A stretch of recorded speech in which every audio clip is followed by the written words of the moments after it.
Hi there, this is Heather of Shutterbug 101.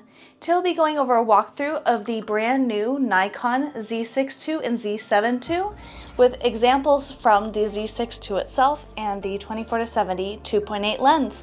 Let's get started.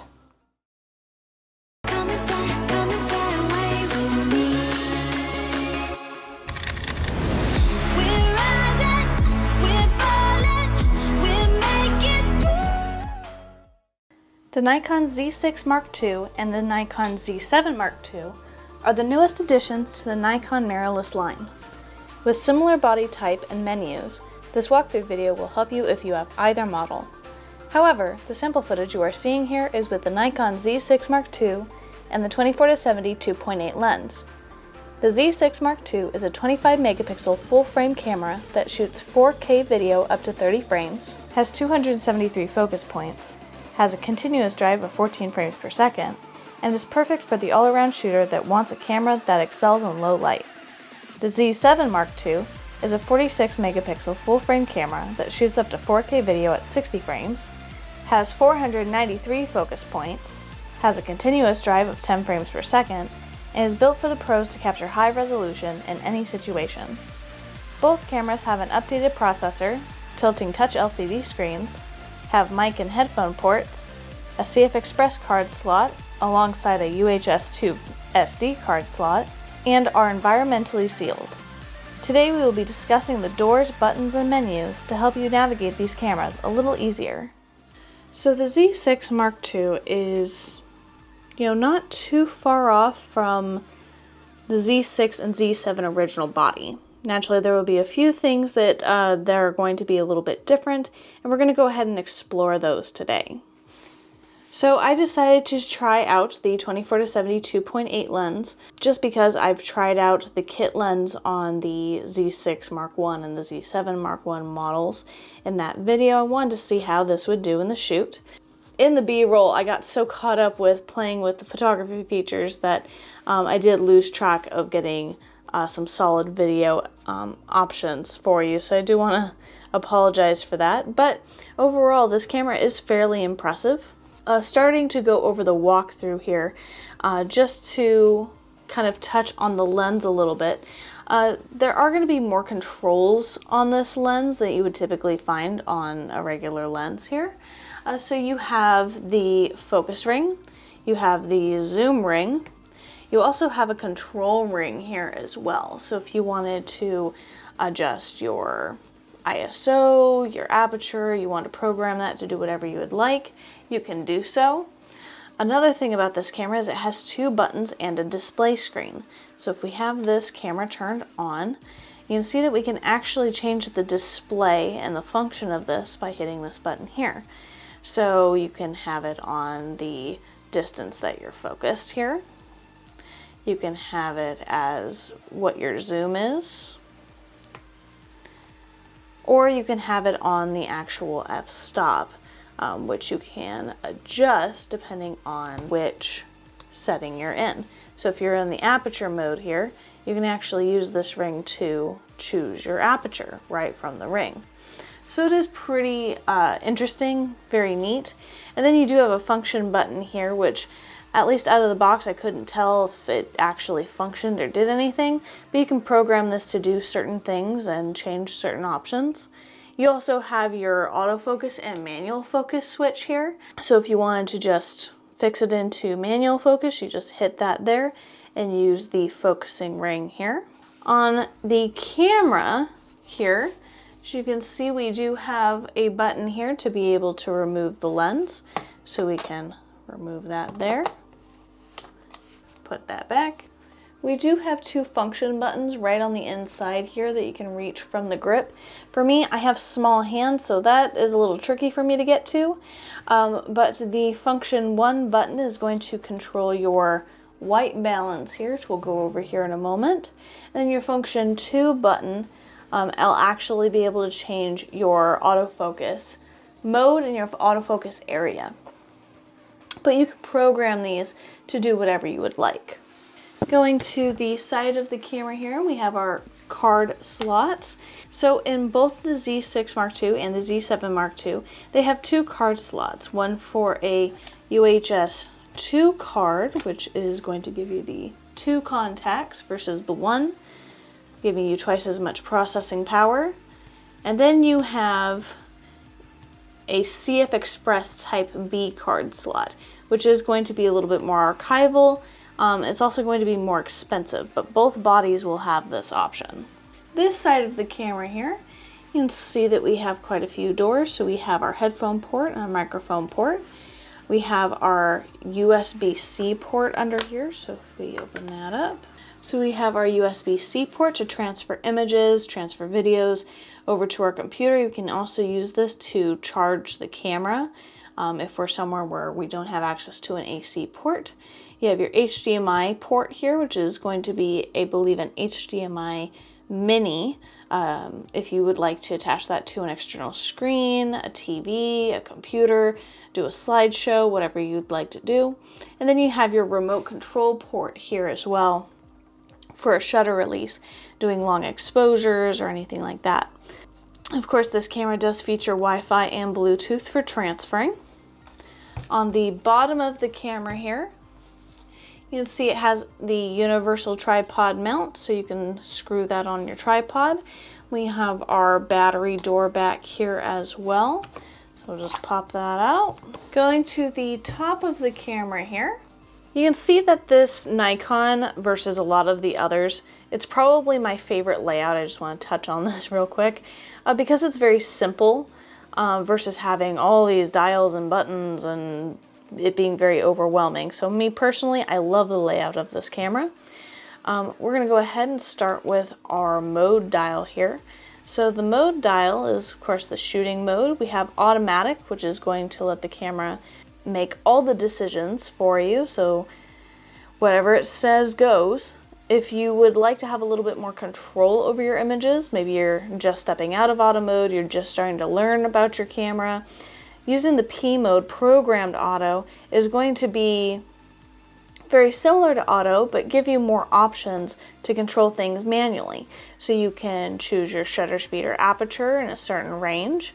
You can choose your ISO, you can choose where to focus, how to focus, where to meter, all of this fun stuff to learn. And anything that you don't change, it's going to change for you. So P mode is a great mode to learn in, or just let it be a default mode to give you a little bit more control. Then we have the S mode, which is going to be our shutter speed mode. This is going to control the way that we capture or show motion. Then we have our aperture mode, which is going to be for low light situations, or if you'd like to get sharpness throughout versus a blurry background, sharp foreground. That's all controlled by the aperture. Then of course we have our M mode, which is full manual. This is where you are telling the camera to do everything and anything, and that's it. The camera is not going to assist you in any way. It's just going to go, okay, whatever you say, and take the picture. So you do have to know your shutter speed, your apertures, and your ISOs very, very well in order to run on full manual. And then the other modes here you're going to see are U1, U2, and U3. These are going to be your user modes. This is going to be your custom mode that you can find the perfect settings in a certain situation and save them to these user modes to be able to go back to later. So say you work in a studio setting, very similar to how I use for my YouTube, and you found the perfect settings that you'll ever need for this setting. You can go ahead and save to one of these. That way when you go on a walk to the park and you want to bring your camera, or someone hires you for a shoot and you return back to your studio space, you just have to dial into one of these. No big deal. For the rest of the video, we're going to go ahead and continue on in the P mode. That way when we get to the menu, we're seeing all the options. On the top of the camera here, you can see we have our hot shoe here for an external flash, or we can put our mic there if we plug in an external microphone. On the side of the eyepiece here, this is going to control our viewfinder to our LCD screen. So when you hit this button, you can do viewfinder only, you can do screen only, or you can do auto with this button. On this side of the viewfinder, you can actually see the diopter, which is going to be able to pull out and adjust this to your eyesight so the viewfinder is nice and clear for you. Now, this is for people that maybe wear glasses, that have a different eyesight than 2020, where you can adjust this so you can see it with glasses on, or I guess with glasses out to an extent. We have our display window here, which, if we wake that up, is going to display the shutter speed, the aperture, the battery life, the ISO, what our drive is, and how many pictures we have left on our card. Then we have, of course, our adjustment wheel here and here to adjust shutter speed and or aperture. We have our on and off switch along with our shutter button where we push halfway down to focus, all the way down to take the picture. We have our red record button, which will only work if you switch this into video mode. So if you swap that into video mode, you can then use the red button to push once to start recording, push it again to stop recording. Other than that, you have to be in your camera mode to take pictures. And at that point, this red button won't do anything. You can adjust your ISO with the ISO button. That's your image. That is your sensitivity to light when it comes to that. And we have our exposure button here, which is going to adjust, which is going to make the scene a little bit brighter or a little bit darker without changing any major settings. This is to help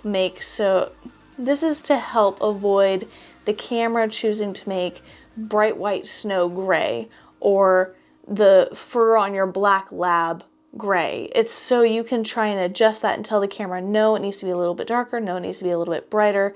So you can correct that, because what your camera is looking for when it's metering is 18% gray. And that tells it this is the perfect lighting situation. So something that has an extreme white color or extreme black color, that can trip up the camera quite a bit. Going over the back of the camera, you'll see we have our play button for when we're looking back at pictures. So if I push the play button here, we can actually look back at the pictures that we did for the shoot. So we got some test shots, all sorts of things here. Now this one back here was kind of an accidental shot. So if I want to delete that, all I have to do is hit the trash can button here. And to confirm I want to delete that, I'm just going to hit it again. Otherwise, you would hit the play button for cancel, or if you hit it in this screen, it goes right back into shooting mode. We've already gone over our switch here of changing it from our camera, our picture taking mode, to our video mode. Then we have our display button here, which is going to change the general display over the screen. So the more we hit that, the more options you get, like a histogram, or it's just information, a little bit less information, that type of thing. I personally like this one here because it gives us our battery level, tells us how many pictures we have left, just gives us all the information right there, even though it can get a little busy at times. We have our back button focus button. So just like how you would hit your shutter button halfway down to focus, you could use the rear button here to focus as well. Personally, I just like using the shutter button halfway down, but that's my own personal preference. Then we have our joystick here, where we can move our focus box around here to whatever we would like to focus on, or you can use the touch screen feature as well. Touch and position to focus.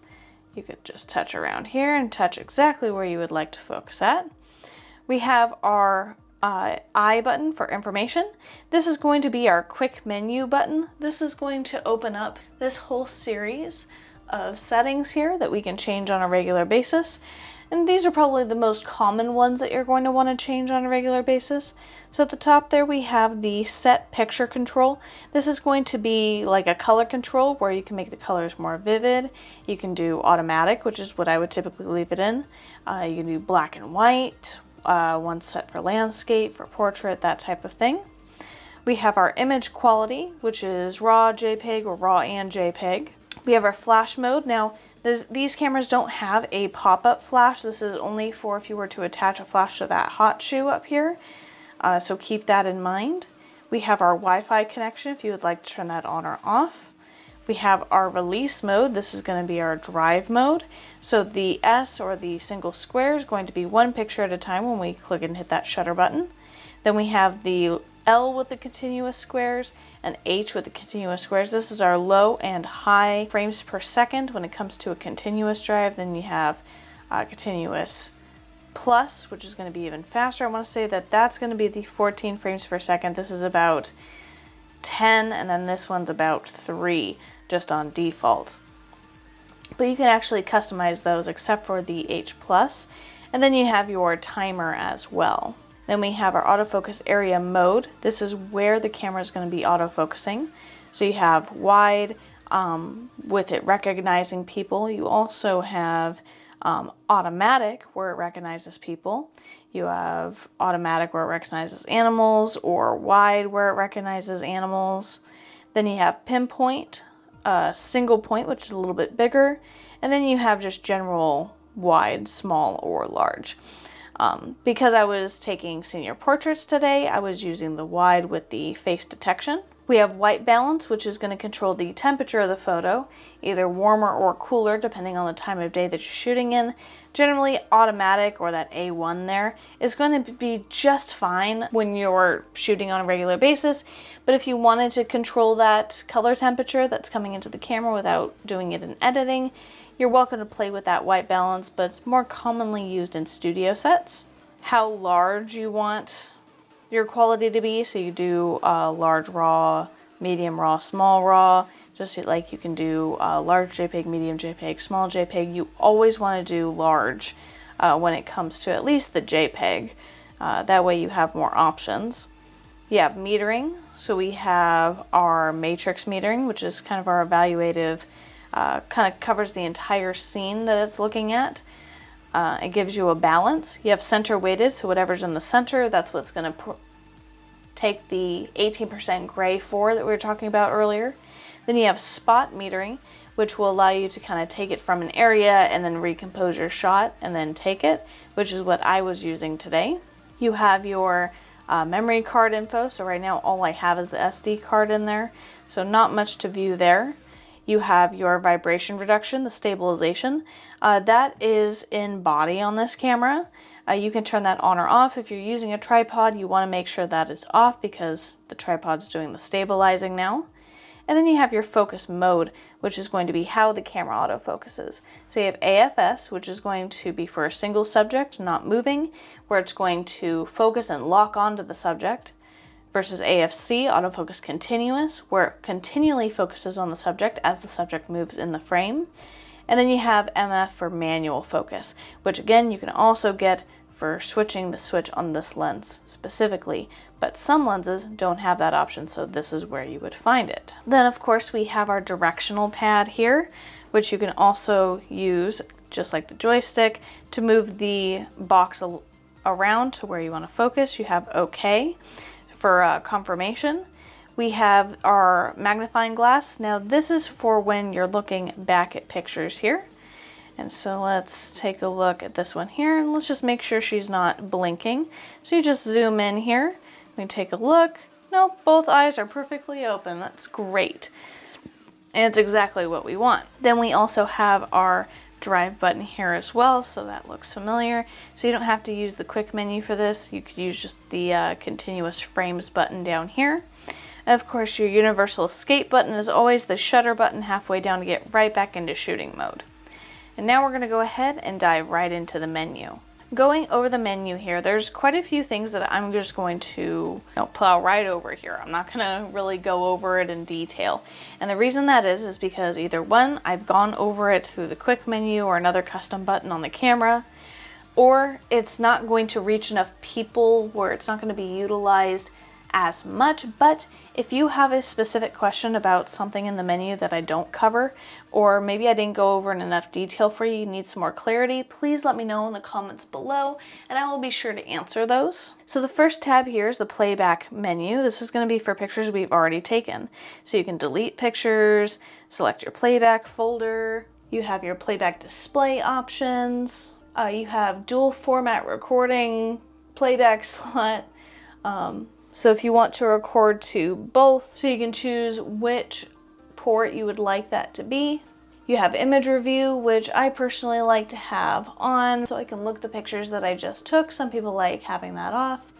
You have after delete. So when it comes to looking at your pictures, you can either show the next one, the previous one, or continue as before.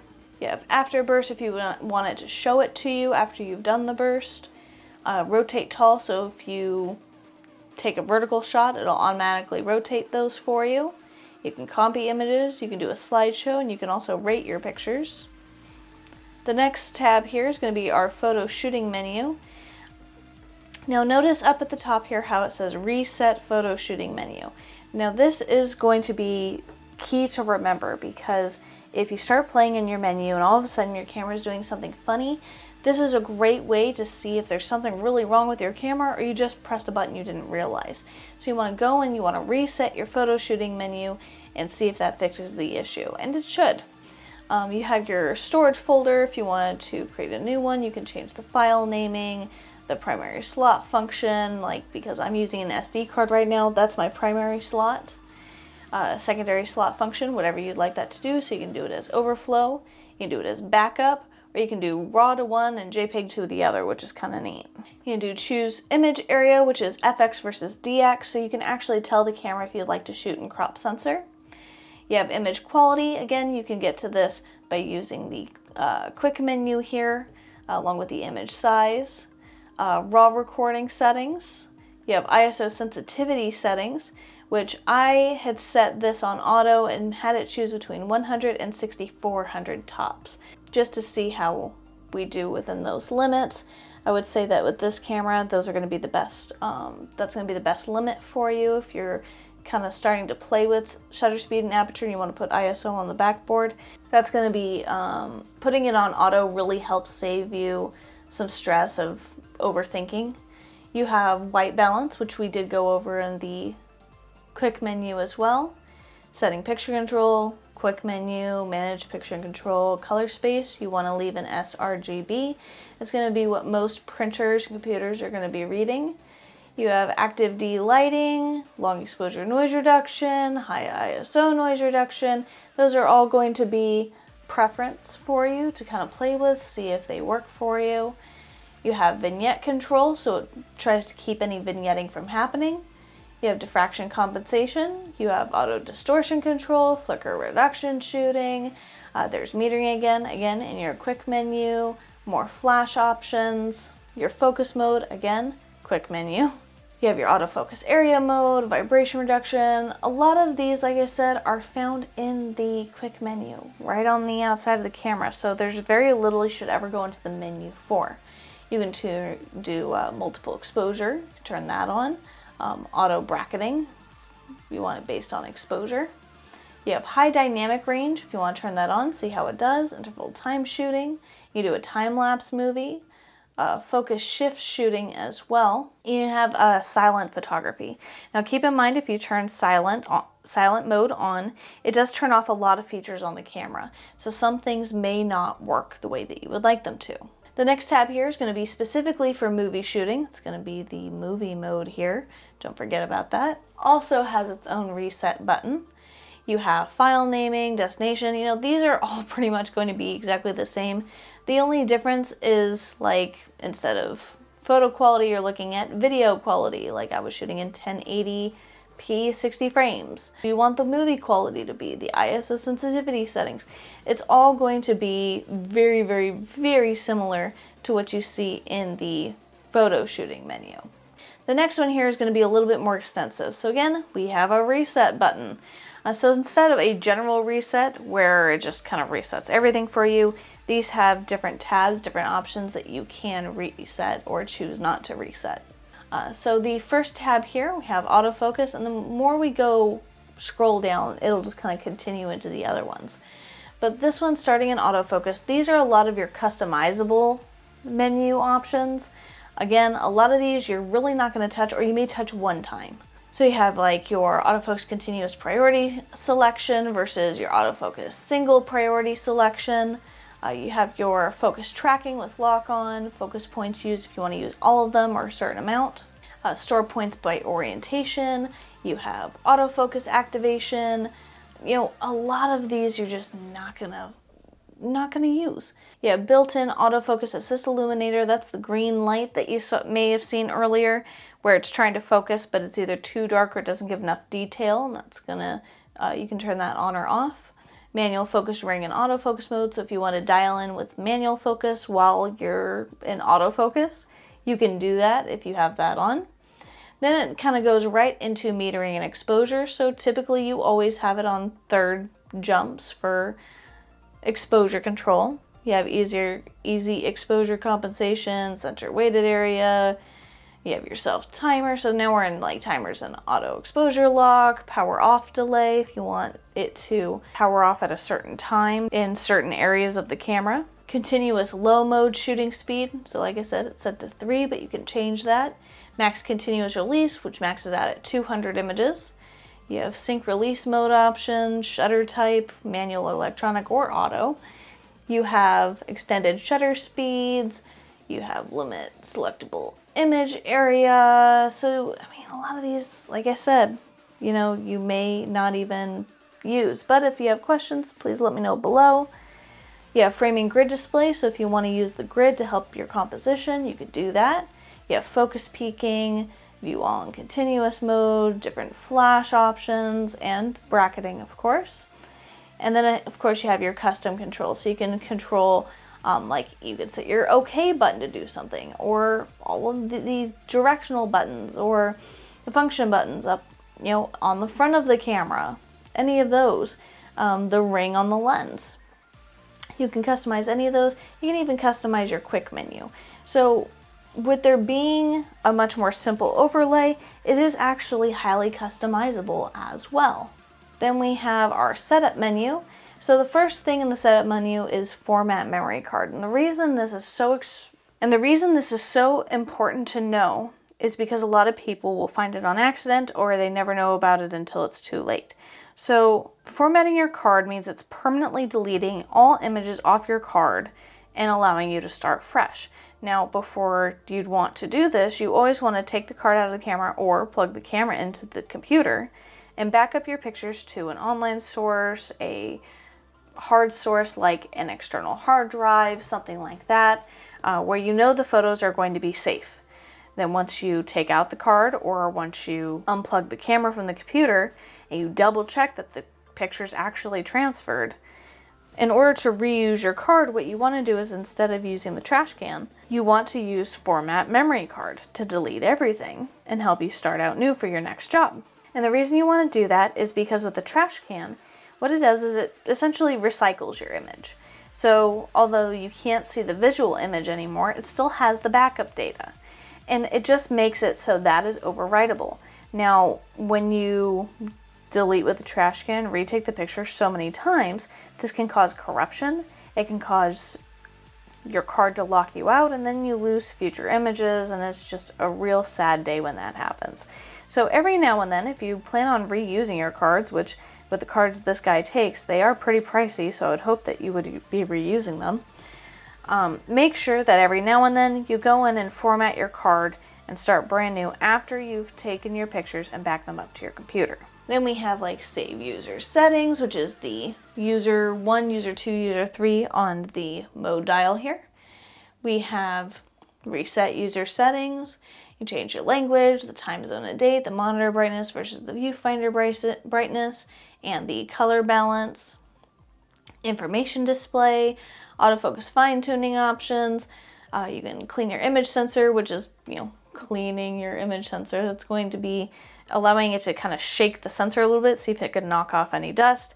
If you do need a sensor cleaning, I recommend taking it to a camera store near you that knows how to properly clean it and make sure that it's not damaged, because your sensor is going to be the heart of your camera, and that's really important that it stays clean and it's cleaned properly.